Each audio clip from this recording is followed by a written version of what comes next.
Hello, and welcome to the Transformation Project, a podcast and community for women who are looking to transform into the best version of themselves, no matter where they're at. A place where you can listen, learn, and laugh along with us as we dive deep into different topics to help you live a happier, healthier, and more fulfilled life. Remember, we are all learning here together, and therefore the content and opinions of the hosts and our guests should not be taken as medical advice. Please consult your healthcare professional for any medical questions. Hello and welcome back to the Transformation Project. Thank you so much for joining us again this week. We have had some conversations during the week around pregnancy because our beautiful Jess is pregnant now currently and has a little one as well. I have two children.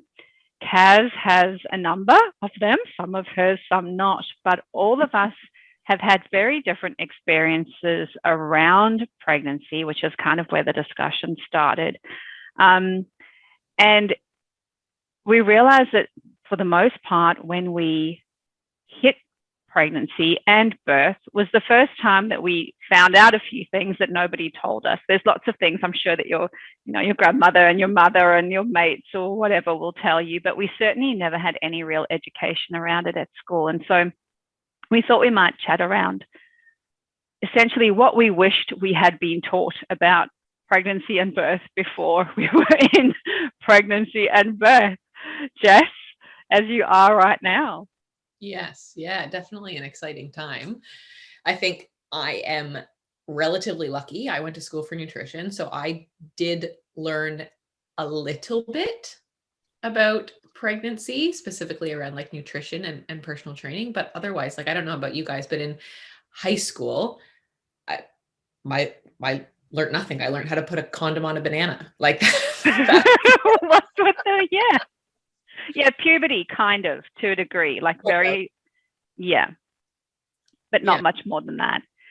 No. Yeah. I mean, I remember at school we learnt about the gestation period, etc. 9 months, and that's how long pregnancy is. But you're right, the condom on the banana. So none of us had any baby bananas. It was very important. Yep. Yeah, exactly. I remember my teacher had like a crocheted uterus at one point when she was trying to teach us about ovaries, I think. I don't know how much we learned about that. Yes. Yeah. I did learn about the anatomy as well in high school, but like, yeah, I can't say I remember. That's not what I left remembering. No. And I think there are so many different views on different aspects. And so I guess firstly, what we want to say is everything that we might say here today is our opinion, and whatever works for you out there. Whichever way you go, whichever works best for your family and for you and for your baby is great.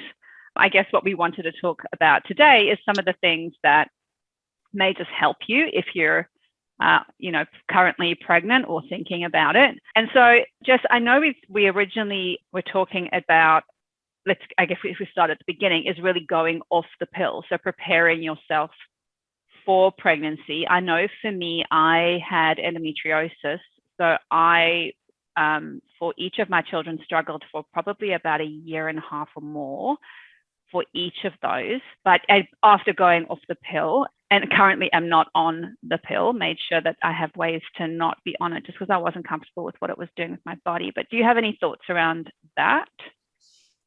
So many thoughts. We could be here all day. Quickly. So I went on the pill when I was 15. I had acne and I went to see my doctor and I was just like, I hate this. What should I do? And she was like, here's this pill. And I thought I was cool. I thought I was grown up, like, which like now I really regret. But yeah, went on it when I was 15, stayed on it until I graduated. So I would have been 22 or 23. And I mean, it was awesome. My skin was beautiful. I had no acne. Like I really couldn't complain. Didn't fall pregnant the whole time. I had been with my current my partner the whole entire time. So, I mean, in that sense, like the pill was awesome. However, going to school for nutrition, learned a little bit about it and was like, not really comfortable staying on this. And then also at the time, I was 23. If I fell pregnant, like, my partner and Ben and I had been together for, I think like 8 years at the time. Like I was comfortable with like the risk I was taking. So very lucky. I went off the pill. I didn't get my period for 13 months. Wow. And at first I was like, this is great. I don't miss my period at all. But then obviously like it just, well, my acne got very, very bad, way worse than before I even went on the pill. So started seeing someone about that, went back to see my doctor, said I wanted to see a dermatologist. She said, yeah, that's fine. She recommended me to go see someone. I've never been so upset seeing a lady, like seeing a doctor before, but she just told me I needed to go back on the pill and go on Accutane. You guys call it something different here. Do you Roaccutane? Yes. Yeah, it's Roaccutane, yeah. But obviously like I knew that caused birth defects, and that's why they tell you have to go back on the pill as well. Right. I think you have to use 2 contraceptives if you're on it. And I was like, no, that like, this isn't what I want. Like, I want to stay off the pill. Like this is the whole reason that like I'm doing this. And she told me I was closed-minded. And Okay. I was, wow, okay. I didn't think I was being arrogant in that conversation at all, but obviously she felt I was. So didn't do any of that. Ended up seeing a naturopath. And anyways, it took me, I'm 31 now. I had Kinsley when I was 29. So it took me, I got my first period after 13 months, but didn't get it consistently. And yeah, saw numerous naturopaths and doctors and stuff. And it took me, like 5 years to become fertile. Right. After that. Yeah. After coming off the pill. And that's from the research and the studying that I've done and the people that I've spoken to. That is why I was on the pill for 8 years. And it just, my body, and because I went on it at 15, my body didn't know how to produce progesterone and estrogen because it hadn't been doing it for so long. But Right. you need those hormones to get pregnant. Yeah. And I guess and then on the flip side, there's those people who go off it and then just, there it is. Yeah. And sometimes, your body's okay. And there's so many different pills out there. Like some of them do different things. And now I know like there's, what are they called? UTIs? Yeah. Yeah. Like I know some people are in those now, and those have different, like they don't mess with your hormones as much. And yeah, there's definitely side effects to everything though, I guess. I mean, and obviously the side effect to not being on anything is pregnancy. So yeah. But I think it's interesting how freely they're handed out. Yes. To kids for skin. Yeah. And you could, at the walk-in clinic in my community, like you could go and get it for free. Yeah. Because at least in Canada, like my mom had. You could in South Africa too. Yeah. Like I think I paid like $3 a packet for mine because of my mom's health insurance. But otherwise, I think I was supposed to pay like $30 or something like that. But you could just go to the walk-in clinic and get it for free. Yeah. So really like everybody was on it. Probably still on it. So yeah, starting with the pill, I guess, like if looking to get pregnant is in your scope soon, I would definitely look at coming off the pill sooner rather than later, and just seeing where your hormones are at, seeing where your body is at. I know it can be scary coming off of it. Like obviously my face broke out in acne and I thought about going back on the pill so many times because that was the easy route. I know so many women who come off and their periods are horrible again, or they gain weight. Like it really has become a big band-aid in our society. But to have a healthy pregnancy, you need to be healthy first. And the pill really just hides so many things. Yeah. Because your skin is your biggest organ. So if there's something going on internally, that's often the way you're going to see it. Yeah. Yeah. Right kind there on the outside. In what Karen. Yeah, I agree. Look, it's one of those things that was very easily handed out, and it's so readily available to our young people. And I guess it solves a problem, right? Young people falling pregnant accidentally, and that's why it is so readily available to our youth. But it is a lot about awareness and education and making good decisions, and there's so many different things that come into play. And I'm kind of the opposite. Like I was such a good cow. I fell pregnant very, very quickly and then very, very quickly again, and et cetera, and I have 4 children. So it was the opposite issue for me. I do know that there are lots of people out there that do have problems. I just feel like we need to come back to the root of it. Like you said, Jess, it's really about looking after you. Making a baby or growing in you, you want to make sure you give them the best shot as well. Yeah. And what you said before too, it is about education. I wasn't educated by my doctor. I was just given a prescription and said, this is the pill. I like vaguely knew what it was. And she's like, it'll make your acne go away. And I just blindly followed her and took it. And when I was in university, I didn't get my period for a couple months, even though I was on the pill, and it had to do with stress and working out too much and eating a university diet.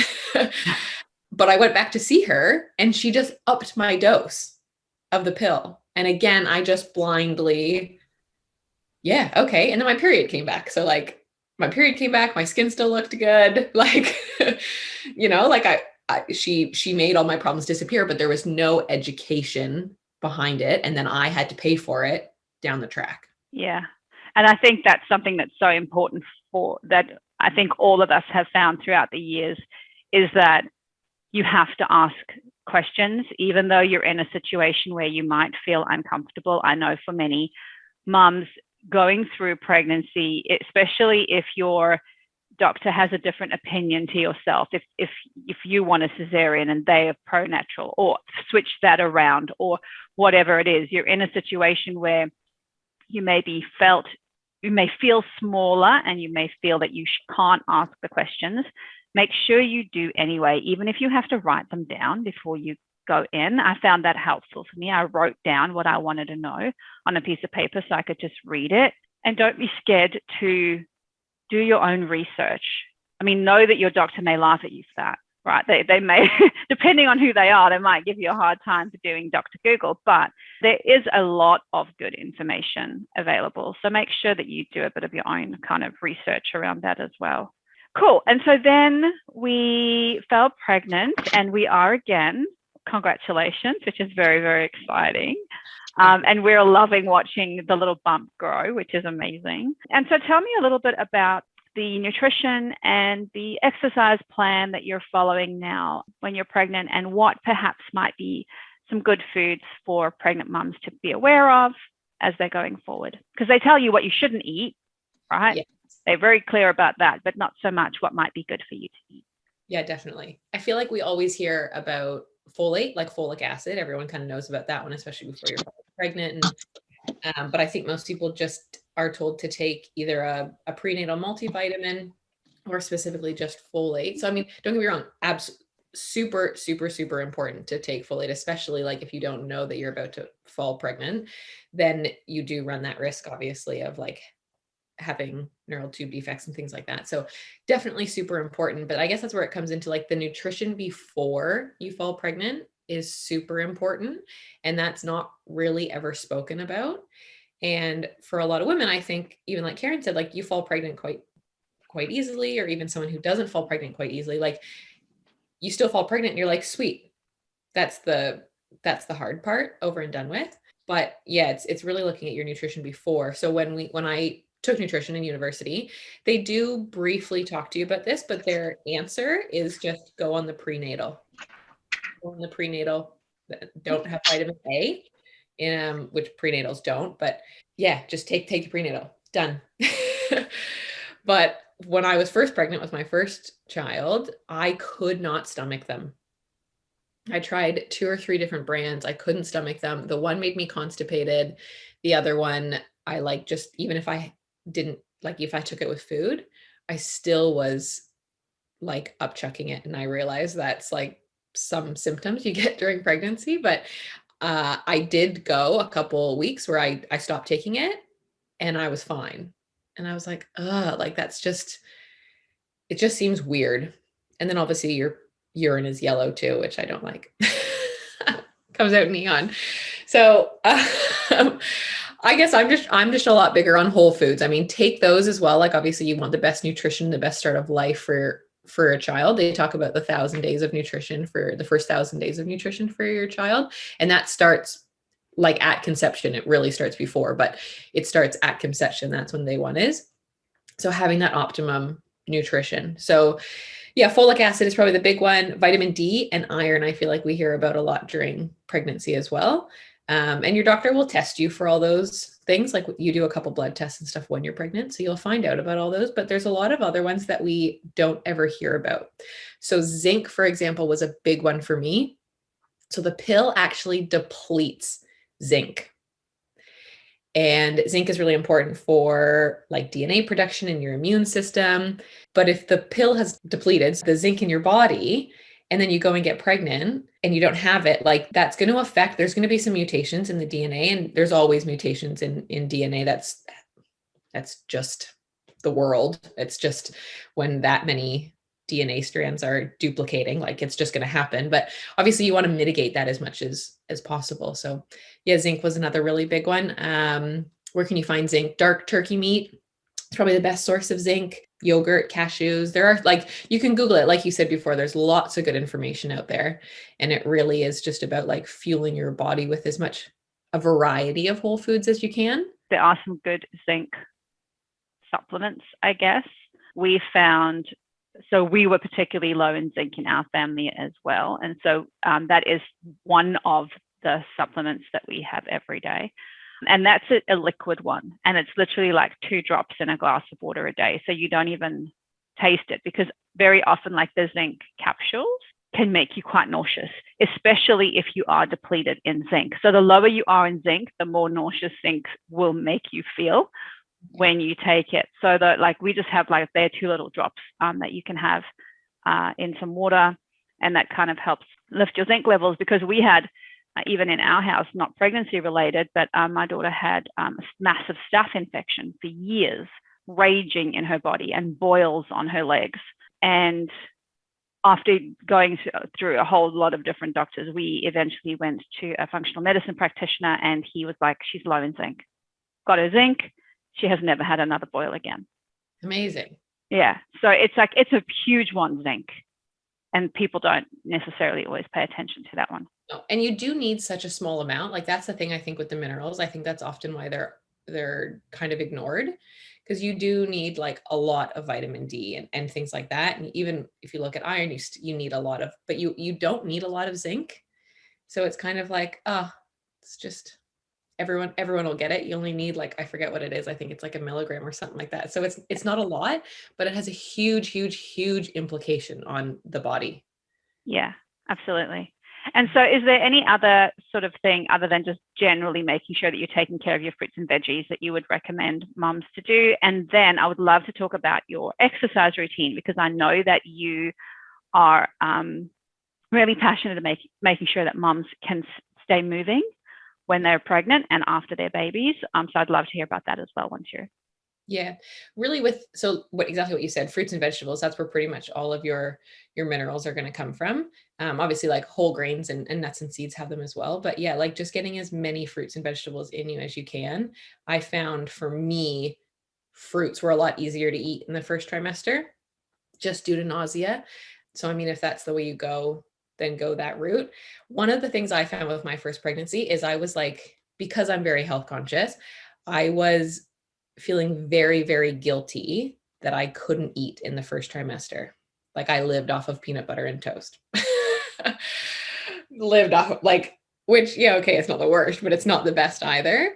But I think that's really one of the things that, and then I couldn't keep down the multivitamins, the prenatal multivitamins that they recommended. And I think if you can know that that is a possibility, I forget what the stat is, but I think it's like 70 to 80% of women do feel nausea and potentially vomit in the first trimester and beyond. Then having the nutrition before is really, really important. So at least those stores are in your body for a lot of that stuff, and the baby can take that. So from the point that you decide that you may want to become pregnant, or the minute you find out you are, if you weren't planning on it. Yeah, because usually the first couple of weeks, you're not really nauseous. Doesn't usually happen until a little bit later. For most women, again, everyone's story is so different. And for some people, they don't get nauseous at all. And some people, it lasts the whole entire pregnancy. So, but really just focusing on like whatever you can do, like for the baby, and for yourself, obviously. But yeah, so just getting as many whole foods in you as you can. Obviously, you can take whatever your doctor recommends, but like what you said, like maybe zinc in water is easier than taking a zinc capsule. And there's lots of different things you can do for that. Like vitamin D, for example, if you can't stomach oysters, which are really high in vitamin D, well, then just go out and get as much sunshine as you can. Just that kind of stuff. Yeah. What else for nutrition?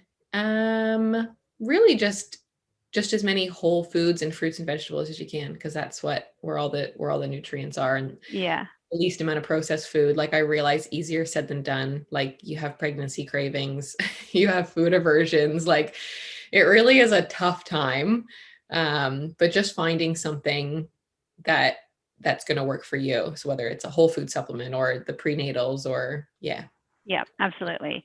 And so as far as the movement goes, now we know that you have continued to train. So obviously you've never really stopped moving your body in some way. So I know generally if somebody becomes pregnant, they can sort of continue their movement as they have been doing. But what happens now if I have never moved my body at all? So I'm generally sedentary. Now I'm pregnant and I'm wanting to make sure that I can be strong, because you want to be as strong as you can for the birth process. And everything else that goes along with it, right? There's a lot of strain on your joints and other things as you become heavier. So what would your recommendations be to women who maybe have not necessarily always been active, but want to start moving when they become pregnant? Walking is definitely the number one thing that's recommended. And that's whether you were active or were not active before. Walking is usually or, even swimming, because like if there's an issue with like joints and stuff, swimming is really good for you. But walking is just what your body naturally does. It's what we've been doing the whole entire time humans have ever been alive. Walking is like what we were built to do after we got off of all fours. And that's what they recommend doing all the way up until delivery, literally like till your due date, walking. The only other thing I guess I would recommend is pelvic floor exercises. So Kegels, I think sometimes they're called. Let's explain the Kegels and the pelvic floor exercises, Jess. So pelvic floor is the space. It's where your pubic bone is. It's where it's the bottom part that holds everything into your body. But it does go all the way up pretty much to your belly button. So it does include some of your abs. And then just the whole groin area. Kegels are the exercise that have become like really popular, probably in the last like 15, 20 years. And it's the easiest way to explain it is like, if you feel like you have to pee, you just squeeze, like to stop the flow. Stop the flow. Exactly. Yeah. And that's what a Kegel is. But with my first pregnancy, I was doing Kegels all the time. Thought I was doing a great job. And then what I realized after I had her was that like I had created a very tight pelvic floor, but it was weak. So had her, and obviously everything was stretched. And kind of was like, okay, that's fine. Like I'll keep working on my Kegels. Like, and it did start to form back, but not to the point that I was comfortable. Like I couldn't go for a run without putting a panty liner down. This was like months after I had her. I was afraid to stop running because obviously I had peed my pants before. Sneezing like was also. There's lots of, in a lot of the mums groups, there is a lot more of that going on that I think individual women would care to talk about. Yeah. Yeah, for sure. If you're one of those out there, you are not alone. There's a lot of people out there that are not talking about it at all. And I was super embarrassed because like I've been a personal trainer. I've been relatively fit the whole time. And I was like, what the heck? I did everything right. I did my Kegels throughout the whole pregnancy. I'm doing them now.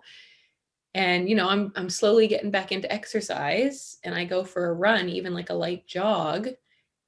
And as soon as I stop, I pee my pants. And like, it's so frustrating. It's like your water breaking, like you can't control it. And you're just like, this is so frustrating. And I was so, so embarrassed. Like, how could this happen to me? Like, this isn't supposed to happen. I've only had one child. Like, but yeah, it was really, for me, I ended up seeing somebody.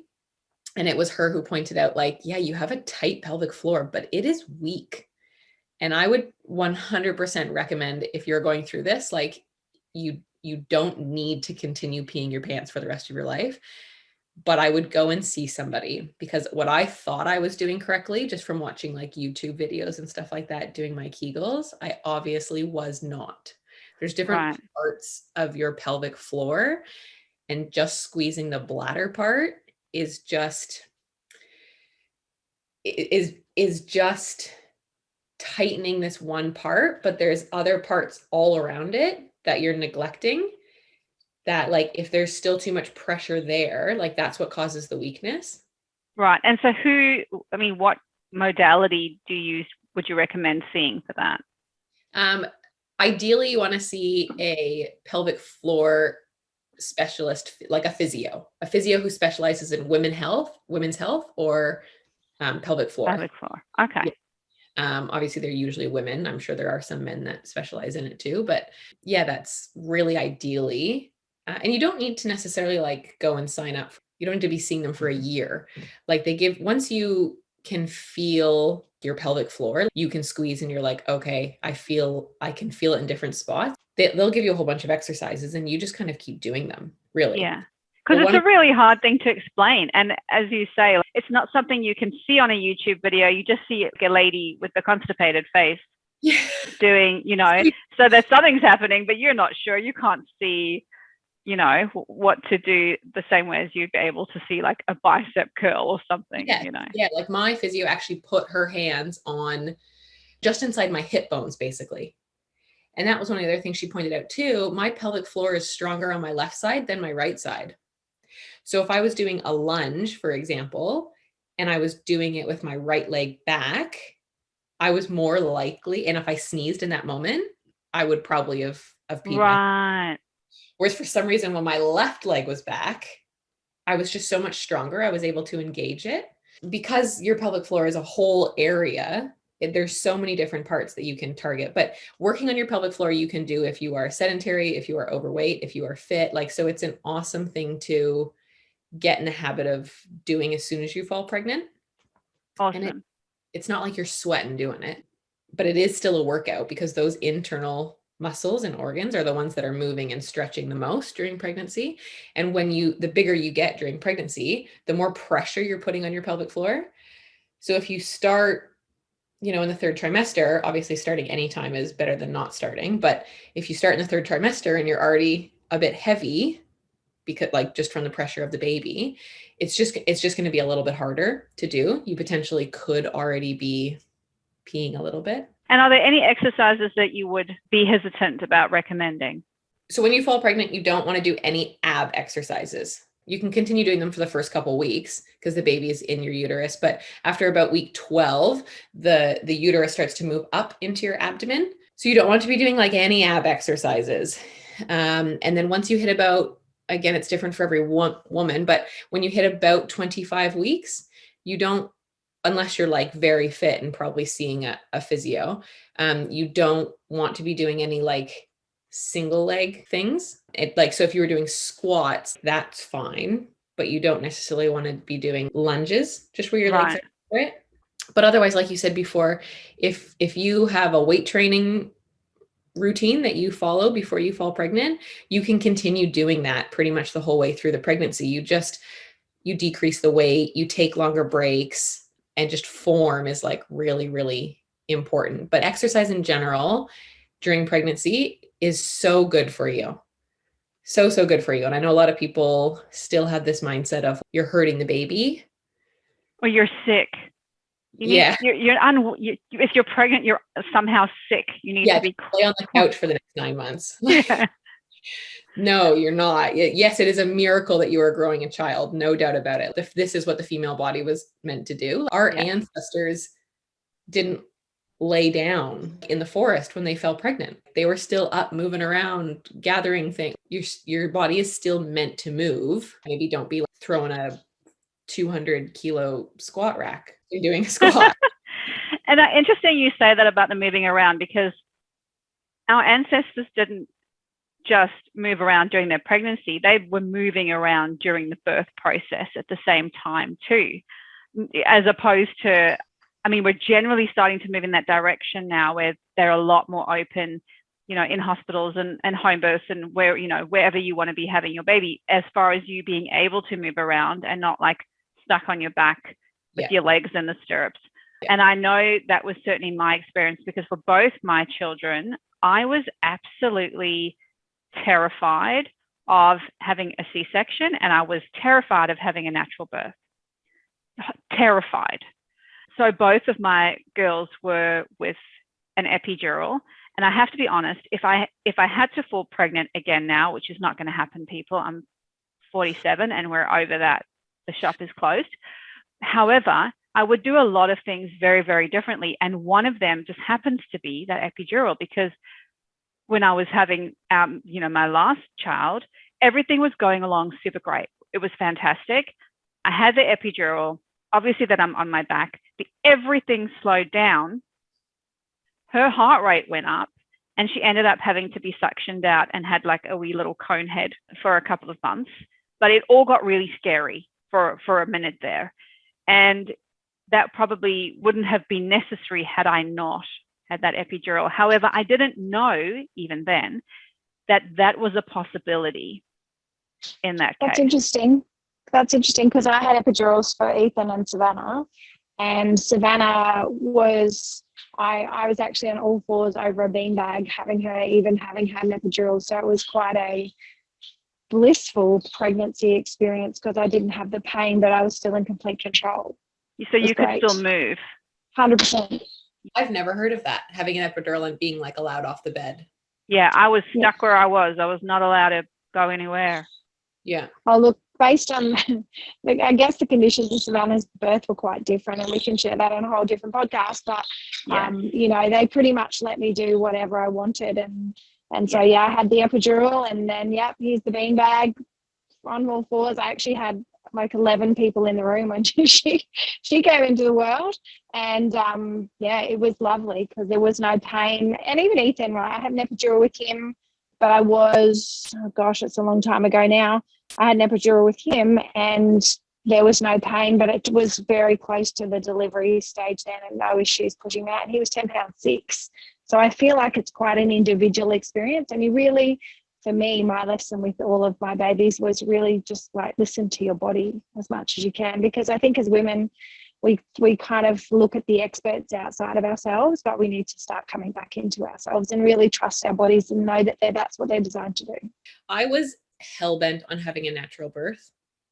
I think it was a little bit of an ego thing. I just was like, I have to. My sister walked into the hospital with all 4 of her deliveries and literally was like, when can I have the epidural? Like same as you, Yvette, was just like, I'm in, when do I get it? Like, now or like 5 minutes ago, hurry up. Yeah, she did not want to have that. But that's also something they don't teach you. And it's really only just become a topic. When I told everyone I'm going to have a natural birth, they were like, oh, wow, I'm not meant to be a superhero. Like billions of women have done it before me. But I did get to the hospital and had been having contractions for 11 hours and was exhausted. And I did turn to Ben and say, I don't know if I can do this. Because I got there and they were like, you're barely 3 centimeters dilated. You have a long way to go, honey. And I was like, I can't do this then. I had been nauseous all day and I couldn't keep any food down. I was just physically exhausted. And I was like, I don't know if I can do this then. Yeah. I might be throwing in the towel.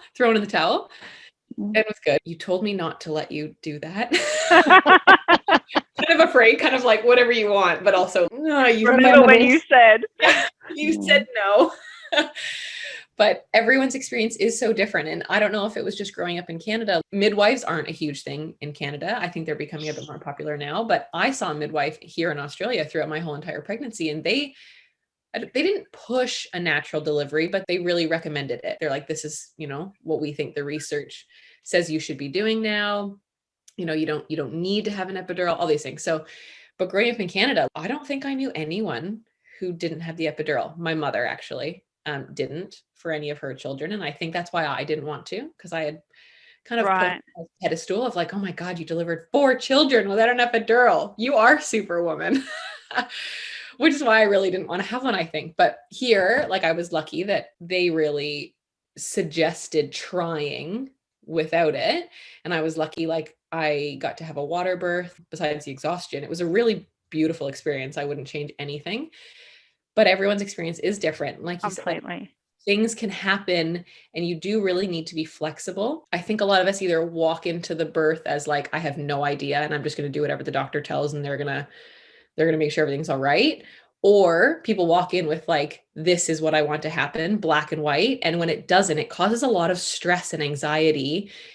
And there is no proper way to birth. C-sections are awesome. Epidurals are awesome. Natural births are awesome. Home births are awesome. Like they all have their risks and they all have their pros, but it's just not really spoken about. It is getting better. There isn't a lot of guidance, and what Karen said before, listening to your body. Going into this delivery, I am so much more comfortable. I feel like I have a voice this time. I know what to expect and I know what I can ask for. And I know, yeah, if I don't want to lay on that bed with my feet up in the air, I want to get up and walk around because I know that's what felt better last time, then I'm just going to do it. Whereas the first delivery, I kind of was like, oh, I'll just wait for her to come back in and I'll ask her if I can do this. I'll ask her if I can go sit in the shower. I was just waiting to be told what I could do. Yeah, that needs to be a bigger open conversation between women. Yeah, and feel strong and powerful enough in that space to be able to do that, because it's very vulnerable, at that time, and easy for you to be kind of led in a certain way. So I think for women just to know that those options are available, that you are still in control and so strong in that space, and that ultimately the best outcome is just to get to the end and you are there and your baby is there. Yeah. And whatever happens in between is what happens in between. I had a friend who struggled for months because she wanted a natural birth and had to have a cesarean, and got so hung up in that process that it didn't happen. And so I really agree with what you're saying there, Jess, is that have your plan, but know that plans can change in an instant, and that the outcome is not to have that perfect birth plan as you have put it down, with your candles and your, whatever else, your meditation and your breathing that you're doing. And just the outcome that you're wanting is just, you're there, your baby's there. However you ended up getting there is okay. Yeah. And perfect. Yeah. As long as we all end up in the same place. And so, again, there's a couple of options there. So obviously, Karen and I, we had the epidural, but then obviously there are other options, right? So they have hypnosis and hypnobirthing. The gas is really popular. Yeah. Did you have the gas, Karen? I had the gas. So my first pregnancy with Ethan, same thing as you, Jess. I got to the hospital. I'd been in labor for like 12 hours. I got there and they're like, you're doing great. You're like 1 centimeter dilated. I'm like, no. And they said, you can go home if you like and come back in a few hours. I'm like, I'm not leaving. I'm staying here until this child comes out. So I literally did the same, walked around for hours. And first baby, it's so unknown. You just don't know how amazingly capable your body is. Yeah. So yes, and the pain became incredible. Every contraction, incredible. But yeah, I tried the gas. It made me feel really unwell. It was the only time that I really wanted to vomit, and I literally threw the bucket across the room, and so they didn't give it back to me anymore. And then, in the end, I did opt for an epidural with Ethan, which was quite easy. So that's cool. And then I had 2 cesareans with the 2 younger boys as well. So I've had kind of the whole range of experience. And I think that's where I come back to: listen to yourself, have a bit of a plan. Like you said, absolutely, but be flexible because things can change. And you're right, Yvette, the outcome is yourself and a healthy baby at the end. Yeah, and that's anything that's important. I was horribly sick after every epidural, but that may have been because my youngest was born on my birthday, and I actually went into the office on that day, and I hadn't had breakfast.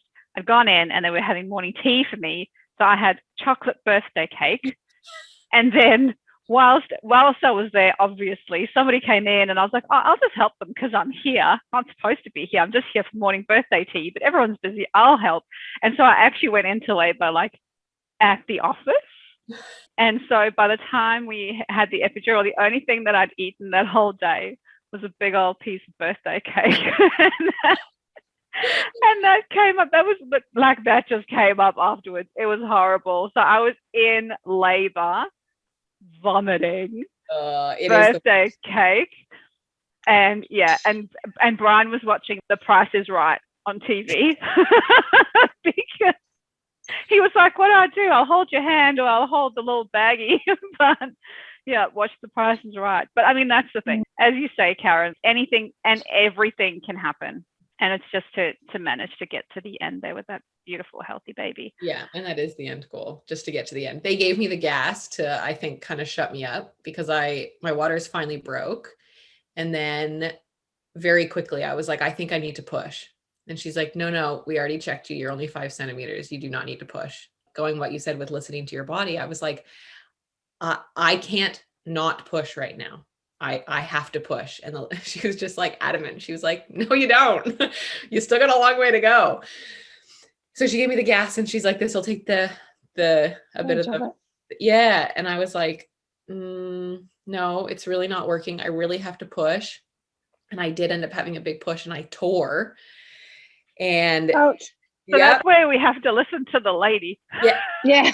But I couldn't stop. She kept putting me in these different positions. I kept trying the gas. The gas made me nauseous. I was like, no, I have to push. And then she finally checked me again.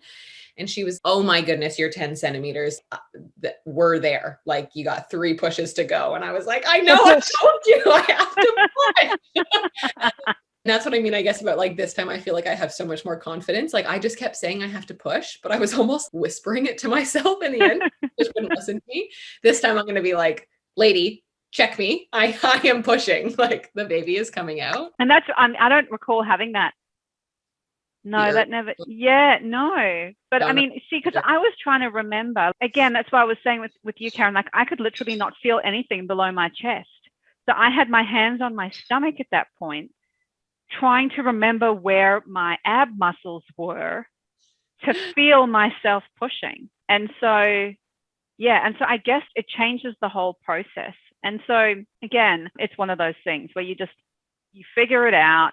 If you're at home, obviously you don't have an epidural and you have so much more knowledge, I guess, and that instinct about what's going on with you. Whereas if you're in hospital, then there's obviously more reliance on somebody checking to see what's going on because you can't necessarily feel that and making sure that all is well. Was there anything else that you kind of wanted to mention? There's so much stuff here that I definitely feel like we would be going into. So just in general, for everyone who's listening, we wanted to talk today just in general about pregnancy and birth, but we want to go into each one of these topics, obviously, in a lot more detail because there is so much more around each one of these individual topics. And we may get some guests on as well to talk about that. But was there anything else that has kind of come up for you, Jess, that you think might be important too? I guess just the whole thing on just educating yourself. No, I'm not saying like totally rely on Dr. Google, but get your questions answered because they really don't teach you about this. And unless you have a really awesome women's circle around you, like a community of women that are really open about these conversations. Like I was lucky my mom had 4 kids and she was very open about like all of these things. But like she also said, that was 30 years ago. Stuff has changed. And also I was in Australia, she was in Canada. It's different. There's just so many things. And I think a lot of women they're very scared about delivery. And it breaks my heart because like, yes, it's not easy. It's not easy, but it is like such a special moment. I remember growing up, I used to be like, I hate being a girl. I hate my period. I'd rather be a boy. But then you kind of get into a bit more of a young adult and then get into falling pregnant and becoming a mother. And like, it is the best thing in the world, but it's very unknown and it's very scary.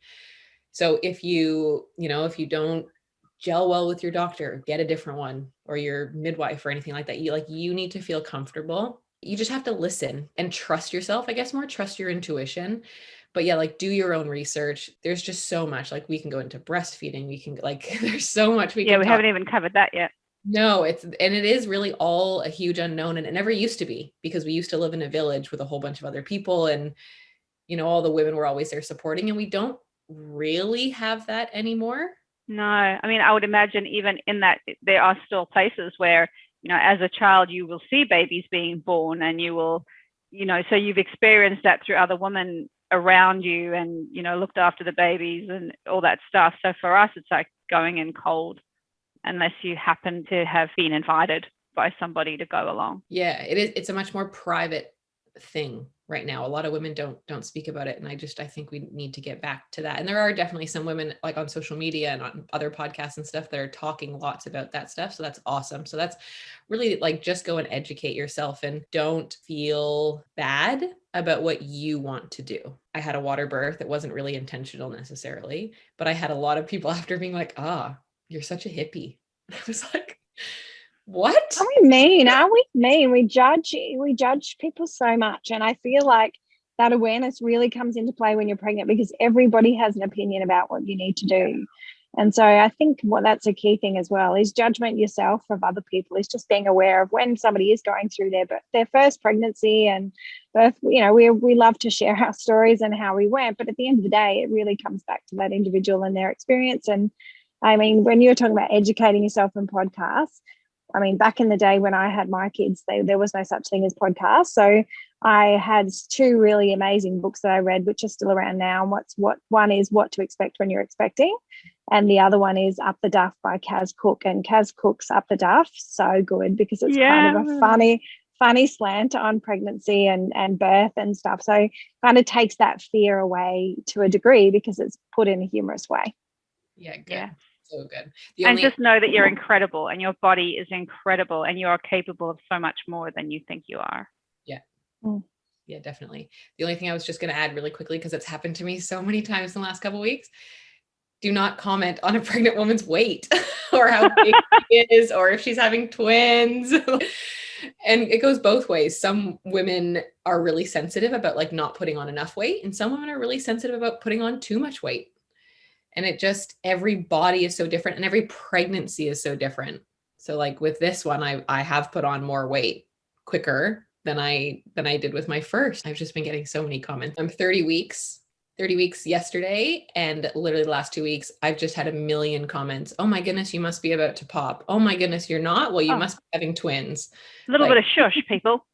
Okay, that's enough. Yeah, shush it up. And well, you look amazing too. And what? Like, yeah, sometimes it comes from women as well. Oh, you're like, okay, all right, that's no. Just know, everybody. Yeah, don't be doing that. Yeah, never comment. I have learned. I had been with my eldest daughter. I had a gentleman in the elevator at an office, and he went, "Oh, when is the baby due?" And I was, "Oh, I'm actually here visiting. I already had the baby." So no comments around the stomach, anyone. I was horrified. It's like, I have my suck 'em in pants on that they put with the thing on afterwards. Oh, come on, man. But anyway. I had that too in a shopping center, but I actually had the baby in the trolley.